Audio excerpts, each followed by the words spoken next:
you can practice a whole sequence as its own infinite combo, right? Where I go up, stall, turn, giant, up, stall, turn, butterfly, up, stall, turn, giant, up, stall, turn, butterfly, up, stall, turn, giant, ooh, up, stall, weaker one, turn, butterfly, up, stall, turn, giant, up, stall, oh, God, I don't know this one so well, butterfly. And one of the beautiful things about doing infinite combos, especially if you do them like I just did, where you do it both ways, is you can learn where your weaknesses are, like I just did. Why is it good to learn where your weaknesses are? So that you can practice into your weakness. In my model, we are always practicing into our weakness and performing from our strength. So while I may never, actually never, I wouldn't say never, while I may not at this juncture choose to use this version, oh God, that was terrible, of it with that, I know that I should put that into my practice, because, man, this was freaking shitty. It just wasn't clean at all. Having the kinesthetic awareness that it didn't feel good to me, and I didn't feel in flow, and I had to think and I had to work for it, has me know, oh, I have a weakness with this transition I wasn't clear on before, and equally so with that transition. Now I know I need to practice into that, and I can pop it into my flow moving forward. You watch. You'll see some flow coming up where I'll do that transition, and you'll be like, oh, that's the one from class.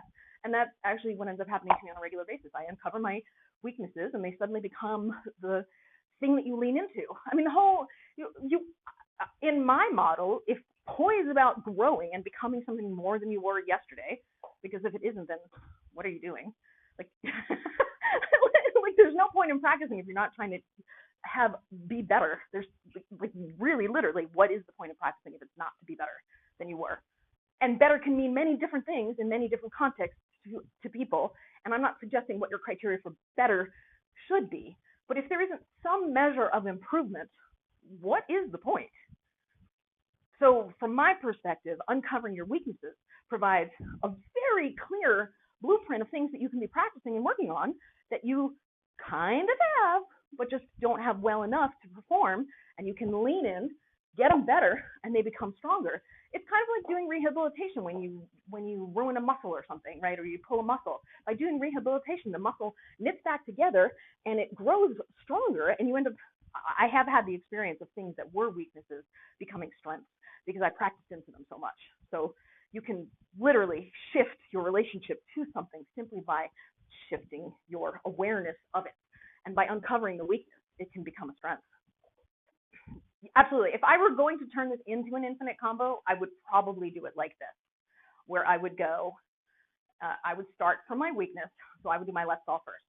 I would do my left up into my giant. Then I would do my left up into my butterfly, my right up into my giant, and then my right up back to my butterfly.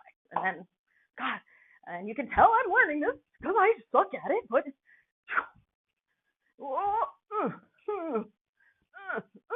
and then I would just keep practicing that.